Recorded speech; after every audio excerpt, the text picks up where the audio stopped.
Good morning বন্ধুরা, কেমন আছেন আপনারা? সবাই নিশ্চয়ই ভালো আছেন, আমিও ভালো আছি। আজ হলো শনিবার, সকাল এখন প্রায় 10টা বাজতে যায়, 10টা না 9:30 বাজতে যায়।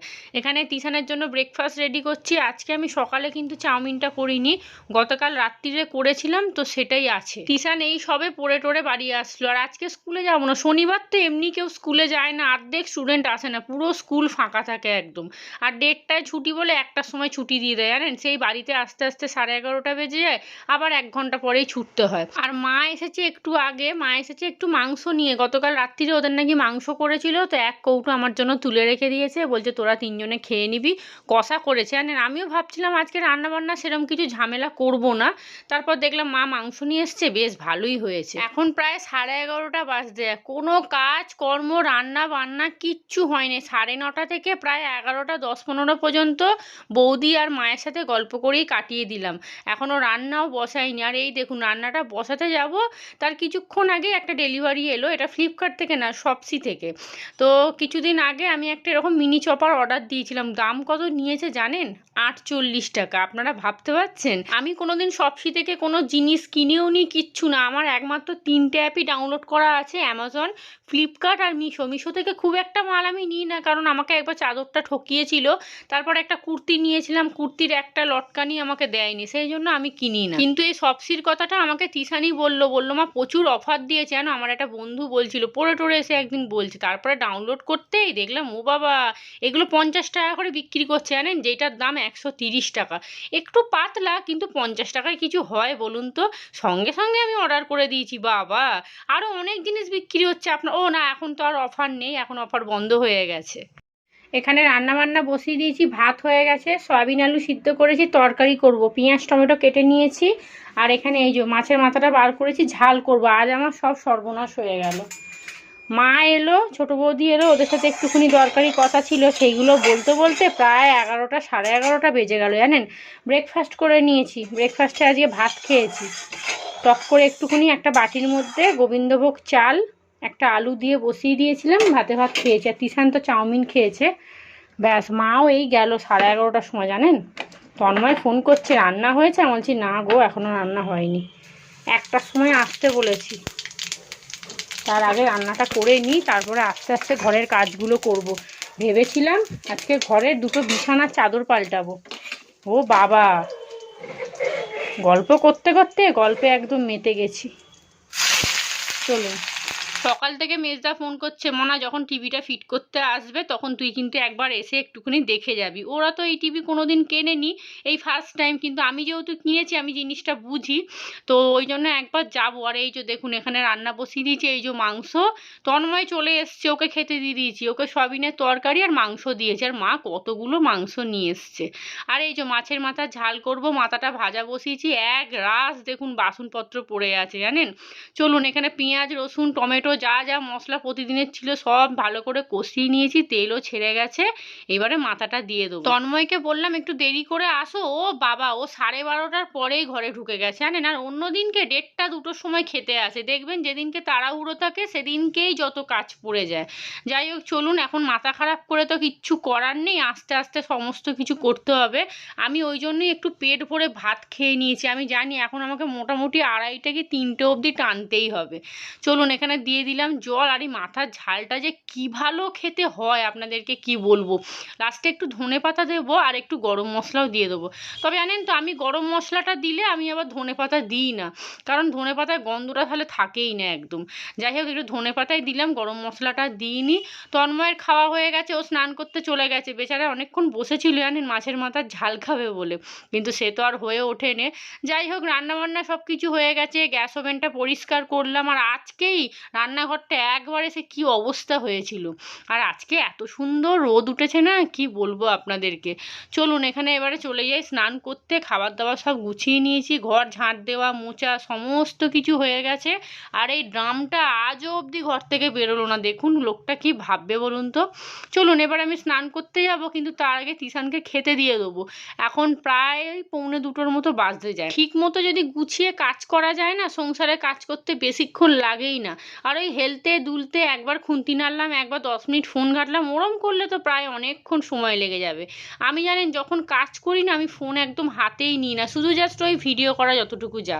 চলুন এবারে আপনাদের দেখিয়ে দিই কী রান্নাবান্না হয়েছে। এখানে হাঁড়িতে ভাত আছে, তন্ময় খেয়ে বেরিয়ে গেছে, ও খেয়েই দৌড় দিয়েছে একদম। আর এই হলো মাছের মাথার ঝাল, কি ভালো যে হয়েছে, এই দিয়েই আমার ভাত খাওয়া হয়ে যাবে, আর কিচ্ছু লাগবে না। আর এখানে সয়াবিন আলুর তরকারি তন্ময়কে একটু দিয়েছি, একটু বেশি করেই করলাম জানেন, যেহেতু বাড়িতে যাব তো সন্ধে হয়ে যাবে আস্তে আস্তে, আর এসে জানে রান্নাবান্না করতে ইচ্ছা করে না। আর এই যে মাংস আমি তো খাবো না, তিশানকে দিয়ে দেবো। আমি এমনি ইংলিশ মাংস খাই না, ইংলিশ মাংস মানে তো হচ্ছে এই ছাল সমেত যেটা মাংসটা, আমি একদম পছন্দ করি না, আমার ঘেন্না লাগে খেতে একটু। আর এই যে তিশানকে খেতে দিয়ে দিয়েছি। চলুন এবারে আমি চলে যাই স্নান করে, ঠাকুরকে জল দিয়ে দুটো খেয়েই চলে যাব। তবে সব থেকে বড় কাজটা আগে উদ্ধার করব, সেটা হচ্ছে ভিডিও এডিট, যেটা আমার সব থেকে প্রিয় কাজ একদম। দুপুর এখন 2:30 বাজে, এই সবে স্নান করে ঠাকুরকে জল দিয়ে জামা কাপড় মিলে এই রান্নাঘরে এসেছি, খাবো। সমস্ত কাজ এই সবেই শেষ হলো। আর আজকে তো একদম কাচাকুচি করারও সময় পাইনি, মানে গল্প করতে করতে মেতে গেছি জানেন, মানে খেয়ালই নাই, ভেবেছি তো 9:30 10টা বাজে, ও বাবা তারপর ঘড়ির দিকে তাকিয়ে দেখি 11টা বাজে। যাই হোক চলুন খাবো। আর মেজদার টিভিটা এই সবে ডেলিভারি দিয়ে গেছে, যাবো একবার দেখতে কেমন কি দিয়েছে না দিয়েছে। ফিট করতে আসবে কিনা জানি না, তবে ওরা তো বললো যে আধা ঘন্টা পরে হয়তো ফিট করতে যেতে পারি। টিভিটা তো হায়ারে নিয়েছি, ওখান থেকে ফোন করেছিল, আমার নাম্বারটা দিয়েছিলাম আর বাড়ির একটা নাম্বার দিয়েছিলাম, আমাকেই ফোন করেছে। যখন ডেলিভারি দিতে এসছে তখন আমাকে ফোন করেছে, আর এই কোম্পানি থেকেও আমাকেই ফোন করেছে। বলছে ম্যাডাম আজকে হয়তো ফিট করতে যেতে পারি, যদি না যেতে পারি 4টের মধ্যে তাহলে আগামীকাল সকালবেলা। তো আমি একবার যাব, ভিডিওটা এডিট করে নিই, খেয়ে নিই, ব্যাস আর তো কোনো কাজ নেই। আর এমনিও তিশানের দুটো বই কিনতে যেতে হবে, এখানে না বই আর পাওয়া যাচ্ছে না, আউট অফ স্টক হয়ে গেছে। এখন সেই অর্ডার দিলে 1 সপ্তাহ পরে বই দিচ্ছে। আর আমার মায়ের বাড়ির ওখানে একটা বইয়ের দোকান আছে, ওটা বহুদিনের বইয়ের দোকান। তো ছোটো বৌদি বলছে বোন ওখানে সব রকম বই পাওয়া যাচ্ছে, তুমি চলে যাও, একটা ইতিহাস সহায়িকা আর একটা ভূগোল সহায়িকা লাগবে। আর পরিবেশ সহায়িকাটা যেখানে পড়তে যায় ওখানে একটা ছেলে বিক্রি করবে বলেছে হাফ দামে, পুরনো আছে হয়তো, তোকে বলেছি মঙ্গলবার নিয়ে নিবি। আর ইতিহাস আর ভূগোলটা দেখি পাওয়া যায় কিনা, নিয়ে চলে আসবো, ওই জন্যই আরও যাবো। তারপর টিভিটাও এসছে, দেখি কেমন কি আপনাদেরকেও দেখাবো। চলুন খেয়ে নিই, বেলায় আমি ভাত খেয়েছি তো খুব একটা খিদে পাচ্ছে না। জামা কাপড় মিলে দিয়ে চলে এসেছি, তন্ময় খেয়েই চলে গেছে। ওকে বললাম 1টায় আসো, ও 12টা 40-এ চলে এসছে। মাছের মাথার ঝালটা খেতে পারেনি, বলছে আমার জন্য রেখে দেবে, আমি রাত্রিরে খাবো। বিকেল এখন 4টে বাজে, তিশান এখানে রেডি হয়ে গেছে, আমিও রেডি হয়ে গেছি, আমার ভিডিও এডিটও কমপ্লিট। চলুন এবার যাই, টিভিও নাকি ফিট করতে এসছে বললো। লোকটা এসে বাড়ি আর চিনতে পারছে না জানেন, খালি আমাকে ফোন করছে, আমার নাম্বার দেওয়া আছে। ওষুধপত্র খেয়ে নিলাম, আজকে সব কিছুই দেরি হয়ে গেছে। চলুন যাই, তন্ময় সন্ধ্যাবেলা আসবে, আমিও 6টা করেই চলে আসবো। ওই দেখুন আগে গিয়ে বাইরে দাঁড়িয়ে আছে। বাড়ি যাওয়ার পথে রাস্তার ধারে দেখছি এরকম গরম গরম চপ বেগুনি এগুলো বিক্রি করছে, আর এই দোকানের চপগুলো এত বড় বড় আর খেতেও দারুণ একদম। আর এইটা দেখে না হঠাৎ করে আমার বাবার কথা মনে পড়ে গেল, আমার বাবা এরকম গরম গরম বেগুনি হিংচার বড়া এগুলো খেতে খুব ভালোবাসে। বেগুনি নিলাম আর একটু আলুর পকোড়া নিলাম আর একটা চপ নিলাম। ওদের বাড়িতে তো অনেক লোক আপনারা জানেনই, তবুও অল্প করেই নিলাম, সবাই একটু ভাগে যোগে খাবো। আর এই যে বাড়ি চলে এসেছি, বাড়ি এসেই দেখছি টিভি চলছে, বাবা কি সুন্দর লাগছে দেখুন। আর এই দেখুন দেখছেন আমার মাকে দেখুন লাইটটাকে বন্ধ করে দিচ্ছে, আমি যে দাঁড়াও আমার বন্ধুদেরকে একটু দেখাই, আগের দিনকে টিভিটা কিনলাম তাদেরকে দেখাবো না। স্মার্ট টিভি, এখন তো কেবিল নেওয়া হয়নি, এখন ছোটদার ফোন থেকে চালিয়েছে মেজদা। আর কি সুন্দর লাগছে দেখুন, যেমন শোকেসটাও ভালো লাগছে, দুটো ফুলদানি কিনে নিয়ে এসছে কেমন দেখুন। আমার মেজদার আবার ঘর সাজাবার খুব শখ জানেন, এই যে টিভি কিনেছে, আমার মাকে বলছে এরপরে মা তোমাকে একটা ফ্রিজ কিনে দেবো। চলুন টিভিটা ডেলিভারি দিয়ে গেছে, আমার একটু শান্তি হলো, কারণ জানেন তো আমার দায়িত্বেই ছিল। বাড়ি চলে এসেছি, এখন বাজে প্রায় 8টা 15। আর একটু আগে ঝড় উঠেছিল, হুট করে হাওয়া দিল দমকা, একদম সব একদম ধুলো বালি একদম ঘরে ভর্তি করে দিয়েছে। আর এখন একটা কাজ করতে হবে, রাত্রিরে কি রান্না হবে জানি না এখনো পর্যন্ত। তন্ময় আসুক, ও আসলে কি খাবে না খাবে, সয়াবিনের তরকারি একদম 1 বাটি ভর্তি আছে, তো একটু রুটি করে নিলে হয়ে যাবে। করিস না বাবু, ওখানে রেখে দে। তিশানে এখন স্কুলের একটা কাজ করতে দিয়েছে, কি করতে দিয়েছে চলুন আপনাদেরকে দেখাই। এই দেখুন এই যে পুতুলটা দেখছেন, পাটাকে খানিকটা কেটে এর ভিতরে হোয়াইট সিমেন্ট দিয়ে পুতুলের মতো একদম যাতে হয়, যাতে জমে একটা পুতুল তৈরি হয়। যখন ওটা শক্ত হয়ে যাবে 2-1 দিনের মধ্যে একটা কি করতে হবে, একটা আইসক্রিমের বাটির মধ্যে ওটাকে এরকম করে প্লাস্টার হোয়াইট সিমেন্ট দিয়ে বসিয়ে দিতে হবে।